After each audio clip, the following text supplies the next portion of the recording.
సిద్దిపేట జిల్లా గజ్వేల్ పట్టణ కేంద్రంలో ఇందిరా పార్కు చౌరస్తా వద్ద శ్రీ గణేష్ మిఠాయి బండార్ గత 2 దశాబ్దాలకు పైగా వినియోగదారుల మన్నన పొందుతూ నాణ్యమైన వస్తువులతో రుచికరమైన స్వీట్స్ మిక్చర్ వినియోగదారులకు అందజేస్తూ ప్రజాదరణ పొందిన గణేష్ మిఠాయి బండార్ వారు రాఖీ పండుగ సందర్భంగా కొత్త రకాల స్వీట్స్ సరసమైన ధరలకు అందజేయడం జరుగుతుందని, ఈ అవకాశాన్ని ప్రతి ఒక్క వినియోగదారుడు వినియోగించుకోవాలని అన్నారు.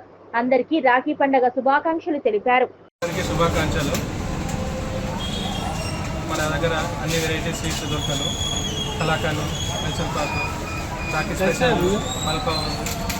ఈ రాఖీ శుభాకాంక్షలు అక్క చెల్లెలకు. మన దగ్గర శ్రీ మహాదేవ్ మిఠాయి బండార్, ఇంకా శ్రీ గణేష్ మిఠాయి బండార్ వివిధ రకాలైన స్వీట్లు అమ్మబడును. మీకు చాలా వెరైటీ స్వీట్స్ ఈ రాఖీకి చేసి మళ్ళీ అమ్మబడును. తప్పకుండా దయచేసి రాఖీకి స్వీట్స్ కొనగలరు.